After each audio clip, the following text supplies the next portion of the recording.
வணக்கம். இன்னைக்கு அக்னி சிறையில் யாரை பற்றி பார்க்க போகிறோம்னு சொன்னால் ஹெலன் ஹெலன் கெல்லர் அவங்கள பற்றி பார்க்க போகிறோம். ஹெலன் கெல்லர் வந்து அகலாம்பாவில் உள்ள டாஸ்குமியாவில் பிறந்திருக்காங்க. ஜூன் 1980 வருடம் ஜூன் 27 பிறந்திருக்காங்க. இவங்க பிறக்கும்போது வந்து 2 மாதத்து வரைக்கும் நல்ல குழந்தையால பிறந்திருக்காங்க.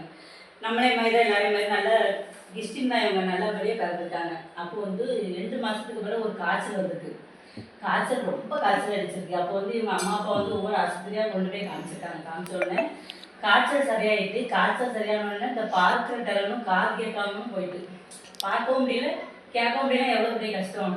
நம்மளுக்கே ஒரு நாளைக்கு கண்ணில் அடிபட்டுன்னு வச்சுக்கோயேன், சரி எனக்கு இன்னைக்கு கண்ணில் அடிபட்டுட்டு எனக்கு இன்னைக்கு பாடம் எழுத முடியாது அப்படி தான் நம்ம சொல்லுவோம். அப்போ வந்து இவங்க அம்மா அப்பாவுக்கு ரொம்ப கவலையாக இருக்குது. அப்போ அவங்க அம்மா வந்து ஒரு ட்ரெயினில் போயிட்டுருக்காங்க. ட்ரெயினில் போயிட்டு இருக்கும்போது ஒரு கட்டுரையை படித்தாங்க. ஒரு கட்டுரையை படிக்கும்போது அந்த கட்டுரையில் வந்து கண் தெரியாத ஒரு ஆசிரியை வந்து ஆங்கிலம் கற்றுக்கிட்டாங்க அப்படின்னு சொல்லி அதில் போட்டிருக்கு.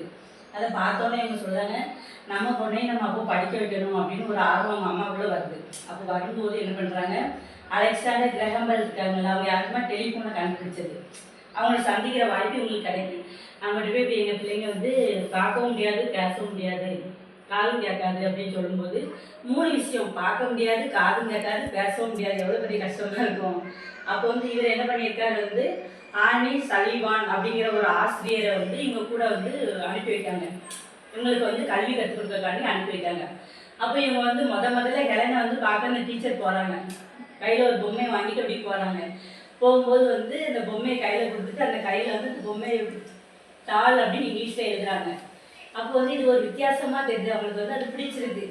தொட்டு இப்படி ஒருத்தவங்க பேசுறது அவங்களுக்கு பிடிச்சிருக்கு. அப்போ வந்து தொட்டு இப்போ வந்து தொட்டு சொல்லி கொடுக்குறது. ஏன்னா வந்து கேட்க முடியாது பார்க்க முடியாது பேச முடியாது வந்து தொடு உணர்ச்சியால் சொல்லி கொடுக்குறது. அப்போ வந்து தண்ணி இடத்துக்கு கூப்பிட்டு போய் இந்த கையில் வந்து அப்படியே தண்ணி ஊற்றி நினைக்க வைப்பாங்களாம்.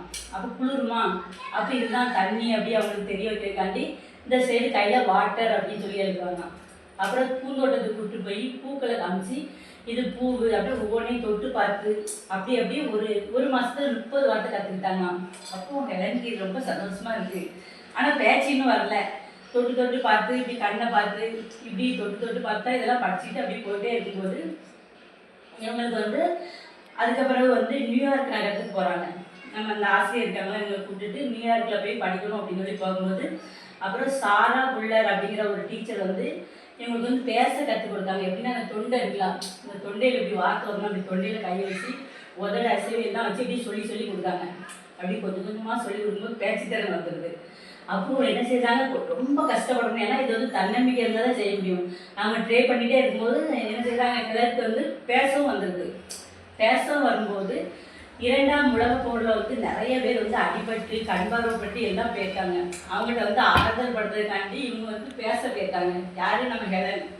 இவங்களுக்கே கண்ணு தெரியாது அப்படின்னா தன்னம்பிக்கையாக நீங்கள் எப்படி இருக்கணும், நான் எப்படி இருக்கேன் அப்படின்னு சொல்லி இப்போ வந்து ஃபேமஸாக இருக்காங்க. ஃபேமஸ் ஆனவொடனே மொத்தம் 25 நாடுகளுக்கு இவங்க சுற்றுப்பயணம் போயிருக்காங்க. சுற்றுப்பயணம் போய் இன்னும் மோட்டிவேஷன் கொடுக்கறது. அப்போ இப்படி இருக்கணும் அப்படி இருக்கணும் மோட்டிவேஷன் ஸ்பீச் கொடுத்துருக்காங்க. ஹெலன் பேச்சுனா எல்லாரும் விரும்பி கேட்பாங்களாம். அவ்வளோ தைரியமாக அப்படி இருக்கணும் இப்படி இருக்கணும். நம்ம வந்து கஷ்டம் இல்லைனாலே வாழ்க்கையே கிடையாது. கஷ்டம் இருந்தால் தான் தன்னம்பிக்கையும் பொறுமையும் நம்மளுக்கு கிடைக்கும். அப்போது ஹெலன் சொல்கிறாங்கன்னா ஒரு பேட்டியில் அவங்க சொல்கிறாங்க வந்து உலகத்தை என்னை பார்க்க முடியலையே அப்படின்னு ரொம்ப நான் வருத்தப்பட்டேன். அதுக்கு நான் என்ன பண்ணணும் அப்படின்னு நினைக்கும்போது இந்த ஒட்டுமொத்த உலகமே என்னையே திரும்பி பார்க்கணும்னா நான் கடுமையாக உழைக்கணுமா. உலகம் பூராமே இவங்க பார்த்துருக்காங்கன்னா அவங்க உழைச்சாதானே பார்க்க முடியும். ஒட்டுமொத்த உலகத்தையும் என்ன திரும்பி பார்க்க வைப்பேன் அப்படின்னு சொல்லி கடுமையாக உழைச்சிருக்காங்க. கடுமையாக உழைச்சி 25 நாடுகளுக்கு போயிருக்காங்க. அமெரிக்க அதிபர்கள் இருக்காங்களா, அவங்க வந்து மொத்தம் 10 அதிபர்கள் சந்தித்த ஒரு தலைவர்.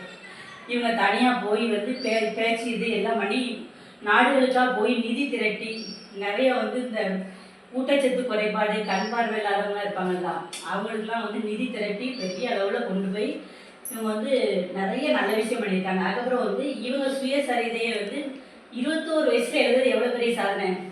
இளமையான 21 வயசில் வந்து இவங்க சுயசரிதை வந்து இவங்க எழுதுறாங்க. எழுதி அதுக்கு ஒரு அவார்டும் கிடைக்கும். அதுக்கப்புறம் இவங்களை பற்றி ஒரு ஆவணப்படம் எடுத்து அதுலேயும் இவங்களே நடிக்காங்க. அதில் வந்து அகாடமி விருது வேற வாங்குறாங்க. இதெல்லாம் ரொம்ப பெரிய விஷயம். 21 வயசில் ஒரு பெண்ணு சாதிக்கன்னா அப்போ 30 வயசில் எங்களுக்கு ஒரு காதல் வருது. இப்போ 30 வயசில் ஒரு காதல் வருதுன்னா அந்த காதல் பண்ணுறவர் வந்து நீங்கள் ஆசிரியர் எல்லாத்தையும் விட்டுட்டு வந்து என் கூட தனியாக வந்துடணும் ஓடி வந்துடணும் அப்படிங்கிற மாதிரி பேசுகிறாங்க. அப்போ இதில் வந்து ஹெலனுக்கு உடன்பாடு இல்லை. அப்போ எனக்கு கல்வி கற்றுக்கிட்ட ஆசிரியர் குடும்பத்தை மீறி நான் வரமாட்டேன் அப்படின்னு சொல்லிட்டு அவங்க அந்த காதலை நிறவேற்றிருக்காங்க. ஒருவேளை அந்த காதலை வந்து ஏற்று போயிருந்தா இவ்வளோ பெரிய தலைவியாக ஆயிருக்க முடியுமா? எத்தனை பேருக்கு இவங்க மோட்டிவேஷன் கொடுக்குற இவங்களாம் மாறியிருக்காங்க. இவங்க வந்து சிறந்த முறையில் வந்து பேச்சாளர், அதுக்கப்புறம் சிறந்த வழக்கறிஞராகவும் இருக்காங்க. 12 புக்கு எழுதியிருக்காங்க. எத்தனை புக்கு எழுதியிருக்காங்க? 12 புக்கு எழுதியிருக்காங்க. இதெல்லாம் வந்து தன்னம்பிக்கை இருந்தாலும் இவங்களுக்கு வந்து ரொம்ப வந்து மோட்டிவேஷன் கொடுத்தது என்னன்னா ஆனி சல்லிவான். அவங்க வந்து இவங்க கூடவே இருந்திருக்காங்க. கூடவே இருந்து இறக்குற வரைக்கும் இவங்க கூட இருக்காங்க. இவங்க இறந்தது வந்து இவங்க இறக்கும்போது அவங்களுக்கு ரொம்ப ஹெலனுக்கு வருத்தமாக இருந்துச்சு. அவங்க கையை பிடிச்சே வச்சுருந்தாங்க. ரொம்ப அவங்க சப்போர்ட்டிவாக இருந்திருக்காங்க. அதுக்கப்புறம் தான் நம்ம வந்து இந்த பாலி தாமஸ் அது பண்ணவங்க அதுக்கு பிறகு தான் வந்திருக்காங்க. இப்போ வந்து இவங்களோட வளர்ச்சிக்கு முக்கிய காரணம்னா நம்ம என்ன சொல்றோம், சாலிவான் அவங்க தான் முக்கிய காரணமாக இருந்திருக்காங்க. அப்போ இவங்க வந்து கண் பார்வை தெரியாது, காது கேட்காது, பேச முடியாது. இவங்களோட முயற்சியால் தான் பேசியிருக்காங்க. இப்போ ஜூன் 1 இவங்க இறந்துருக்காங்க. தூக்கத்திலே இவங்களோட உயிர் தெரிஞ்சுது. இவங்களுக்கு வந்து நிறைய அவார்டு கொடுத்து இவங்க நகரங்களில் வந்து ஹெலன் கெல்லர் நகர் அப்படின்னு இருக்குது. ஹெலன் கெல்லர் மருத்துவமனை இவங்க பேர் சொல்கிறது மாதிரி இவங்க இன்னும் வாழ்ந்துட்டு தான் இருக்காங்க. அப்போ நம்மளுக்கு கண் காது மூக்கு எல்லாம் கரெக்டாக இருக்குது. அப்போ நம்ம நினச்சா என்னெல்லாம் உழைக்கலாம். அப்போ நம்ம என்ன செய்யலாம், இளைஞர்கள் வந்து ரோல் மாடலாக நடிச்சுக்கணும். எனக்கு வந்து இந்த காலில் இன்னைக்கு அடிபட்டு எனக்கு ரொம்ப வலி வலிச்சுது. இவங்க கதையை படிக்கும்போது இதெல்லாம் ஒரு தூசின்னு தெரிஞ்சிச்சு. அதெல்லாம் ஒரு பெரிய விஷயம். அப்போ நம்ம இதை படிக்கும்போது நம்மளுக்கு ஒரு உணர்வு வரணும். நம்மளும் எல்லாம் முடியும், நம்மளும் எல்லாம் சாதிக்கலாம் அப்படின்ட்டு நம்ம எல்லாம் சாதிக்கலாம். சரியா?